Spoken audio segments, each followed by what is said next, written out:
Tout est accompli. Nous revenons encore sur ce sujet aujourd'hui pour parler des chrétiens qui s'accordent à la foi sans la loi. Paul nous a dit dans Romains 3, 31, « Anéantissons-nous donc la loi par la foi? Au contraire, nous confirmons la loi. » Beaucoup de chrétiens aujourd'hui dans le monde, sachant, parce qu'en fait, le chrétien ne veut pas respecter les lois, l'homme aime vivre dans le mensonge. Le chrétien aujourd'hui préfère se mentir à lui-même que d'accepter la vérité, parce qu'il sait qu'il ne peut pas et ne veut pas obéir aux lois et commandements de l'Éternel son Dieu. Il préfère se leurrer en se disant que Christ est mort sur la croix et que tout est accompli, ce qui est bien évidemment faux. Matthieu 5, verset 17, 18.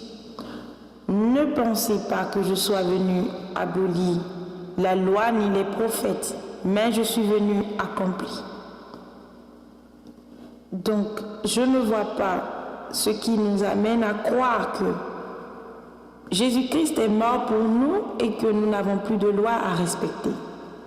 Quand nous lisons Corinthiens, Romains, bien évidemment, nous voyons qu'il nous parle de la foi, mais souvenez-vous toujours que Paul a prêché aux païens et Paul ne pouvait pas tout de suite interdire à de nouveaux chrétiens ou leur imposer la religion avec force, parce que lui-même nous demande d'être doux, n'est-ce pas, de parler ou de reprendre les gens avec douceur, ce qu'il a fait. Paul a utilisé beaucoup de ruses pour pouvoir gagner le cœur des païens dans le temps. Ce que nous confirme l'apôtre Pierre dans 2 Pierre 3. Et ceci nous fait voir, chers chrétiens, chers frères et sœurs, que Paul était un homme qui n'était pas compris depuis la nuit des temps jusqu'à présent. Il a parlé, il a prêché, mais on ne le comprenait pas. Ni les chrétiens, ni les païens ne le comprenaient. Il y avait souvent des soulèvements ou des malentendus dans la sagesse que Dieu avait donnée à Paul. Ce que Pierre nous explique ici, de Pierre 3, verset 15. Croyez que la patience de notre Seigneur est votre salut. Comme notre bien-aimé frère Paul vous l'a aussi écrit selon la sagesse qui lui a été donnée. C'est ce qu'il fait dans toutes ses lettres où il parle de ces choses, dans lesquelles il y a des points difficiles à comprendre, dont les personnes ignorantes et mal affermies tordent le sens, comme celui des autres Écritures, pour leur propre ruine. Le sujet aujourd'hui, c'est toujours l'accomplissement. Est-ce que Christ est venu tout accompli pour nous? Ce qui fait que nous devons vivre dans le péché, dans l'abomination, dans le désordre, comme nous constatons nos frères chrétiens dans les églises aujourd'hui. Et ils trouvent comme prétexte qu'il faut manger ceci, et on nous sort certaines paroles de Paul qui sont mal comprises. Ce n'est pas d'aujourd'hui, chers frères, c'est pourquoi je te comprends quand tu dis que Christ est mort et que nous ne devons plus respecter les lois. Les gens avant toi, au temps de Paul, des apôtres, ont mal compris Paul. C'est pourquoi Pierre les a repris dans 2 Pierre 3, versets 15 à 16, en expliquant que vous aviez toujours mal compris les paroles de Paul, car il dit, c'est ce qu'il fait dans toutes les lettres, où il parle de ces choses dans lesquelles il y a des points difficiles. Il y a des points difficiles dans ce que Paul dit. C'est ça le mal des chrétiens sans intelligence aujourd'hui. On parle d'ignorants parce qu'on nous dit que les ignorants Vous voyez, ils ont souligné que les ignorants, eux, ils prennent autrement la parole. Donc, ils ignorent. Et ici, on nous dit où il parle de ces choses dans lesquelles il y a des points difficiles à comprendre, dont les personnes ignorantes. Ce n'est pas mon mot, mais c'est écrit dans 2 Pierre 3, verset 16. Dont les personnes ignorantes et mal affermies. Ceci dit, quand votre foi est mal affermie, vous vous basez sur de fausses paroles, telles que Christ est mort, il suffit d'avoir la foi, que c'est avec la foi qu'on peut déplacer des montagnes et qu'on ne doit pas respecter les lois, la sanctification, manger ci, ne pas manger ça. Vous vous accordez à des choses qui ne sont pas vraies. Et aujourd'hui, le pasteur prêche dans l'église qu'il faut avoir la foi, qu'il faut seulement la foi. Et quelqu'un va jusqu'à dire que celui qui respecte les lois est dans une secte. Abomination, folie. Folie, j'appelle ça de la folie. Ce pasteur est un ignorant. Quand il dit que celui qui obéit aux lois est dans une secte, là je me perds, je suis confuse. Vous voyez aujourd'hui ces pasteurs que vous avez dans vos églises qui appellent leurs femmes premières dames et qui permettent que leurs femmes se maquillent pour venir à l'église et qui vous disent à vous femmes que vous devez vous maquiller. Paul que vous aimez tant lire, dont vous prenez certaines paroles pour encourager vos abominations, vos impudicités, vos impuretés dans l'église. Ce Paul nous dit dans Timothée qu'il ne faut pas que la femme se pare, qu'il ne faut pas se tresser, qu'il ne faut pas porter des choses somptueuses. Et Pierre aussi nous a dit ça. Donc, je ne comprends pas pourquoi vous tordez la parole du Seigneur. Revenez sur le droit chemin. L'évangile du Seigneur est le même. L'évangile ne nous ment pas, mais chacun dans son monde de mensonges. Parce que si je crois que je ne dois pas me tresser, si j'accepte la parole qui interdit que je me tresse, ceci dit, je ne me tresserai pas. Je me rappelle une fois quelque chose m'a été interdit par l'Esprit de Dieu et j'ai bien compris qu'on m'interdisait cela. Mais je me suis dit, si jamais j'accepte ce que je suis en train de voir dans ma vision, ça veut dire que je serai obligé d'obéir. Donc pour ne pas obéir, je me suis menti à moi-même. Et je me suis dit, non, je ne comprends pas le message de l'Esprit Saint. Non, je ne comprends pas. Je disais toujours, Seigneur Jésus, il faut que tu passes par notre chemin pour me parler encore.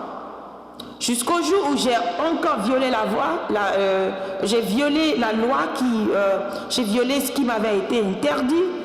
Et là, l'Esprit de Dieu m'a puni et m'a dit, et je lui ai dit, mais je ne savais pas de quoi tu me parlais. Je ne savais pas que tu m'avais interdit telle chose. Et l'Esprit m'a dit, tu savais, mais tu ne voulais pas reconnaître que je t'ai interdit cela pour ne pas obéir, pour ne pas respecter. C'est pourquoi tu as fait semblant. Et le jour-là, en étant honnête avec l'Esprit de Dieu, j'ai dit, oui Seigneur, je reconnais, pardonne-moi. Et je me suis mise à genoux, j'ai prié et Dieu m'avait enlevé la punition. Ne prenez pas Dieu pour un fou. Ne prenez pas Dieu pour un ignorant. À Dieu la sagesse et l'intelligence. C'est pourquoi il a donné à Salomon, qui en a eu plus que tout le monde. Il a l'intelligence, il est l'intelligence. Tu ne peux pas tromper Dieu. Tu peux te tromper, tu peux tromper tes frères, mais tu ne peux pas tromper Dieu, mon frère. Arrête de contredire les paroles de la Bible. Arrête d'assommer la parole de Dieu. Arrête de porter des coups à la parole. Pasteur, méfie-toi dans tes fausses prédications. Toi qui encourages l'impudicité et l'impureté dans l'église. Méfiez-vous. Femme, couvre ton corps. Ton corps est le temple de l'Éternel. Arrête de vendre ton corps, de te pavaner le corps nu. Les tresses, on nous a dit, la chair, nous ne devons pas nous accorder à la chair.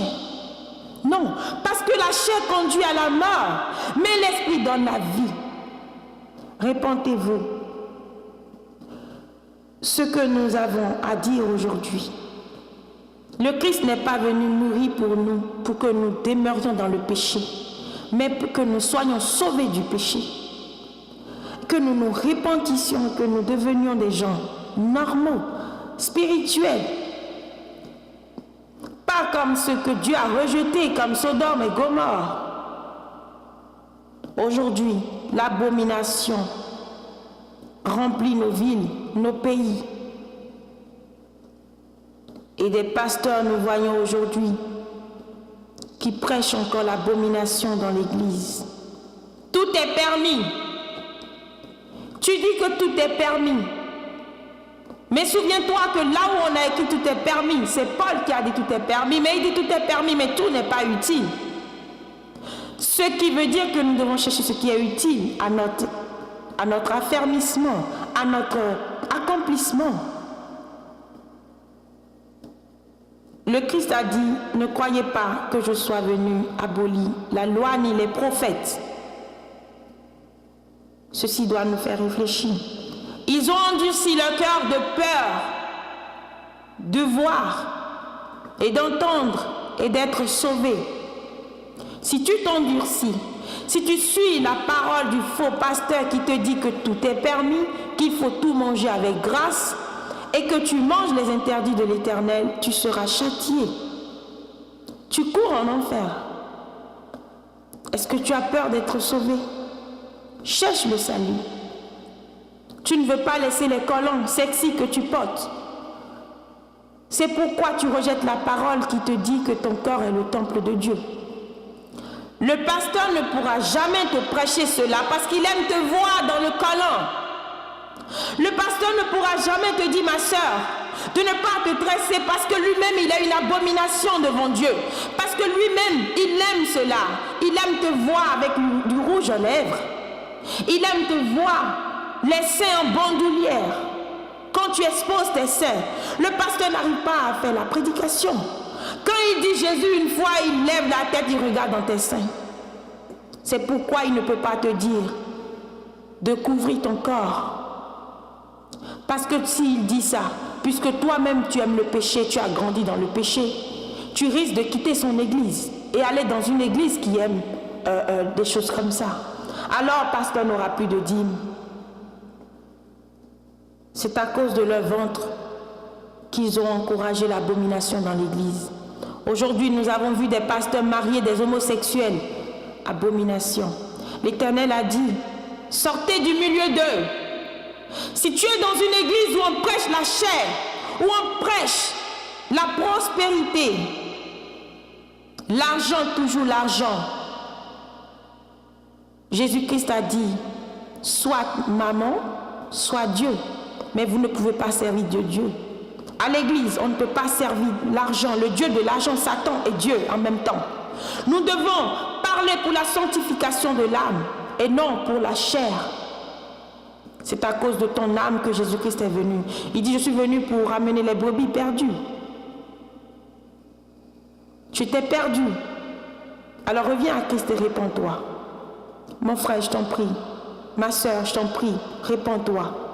Oublie le pasteur. Il prêche pour son église, pour sa dîme et sa quête. Il ne te dira jamais la vérité.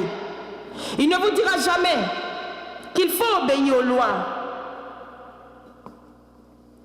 Paul, dont vous tordez la parole, dans Actes 16, versets 3 à 4, vous avez vu, il a circoncis Timothée, dont le père était grec.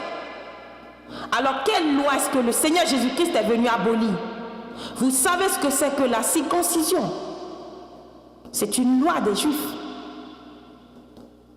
Mais Paul, que vous pensez qu'il a dit de ne pas obéir aux lois, Paul a circoncis Timothée, dont le père était grec. Et Paul a recommandé dans le verset 4 d'obéir aux anciens, d'obéir aux apôtres. Est-ce qu'il vous interdit d'obéir à la loi du Seigneur? Réfléchissons et méditons là-dessus. Nous allons revenir dessus prochainement. Soyez bénis dans vos maisons. Que la paix et la grâce du Seigneur Jésus-Christ soient sur vous, maintenant et à jamais. Amen. Amen.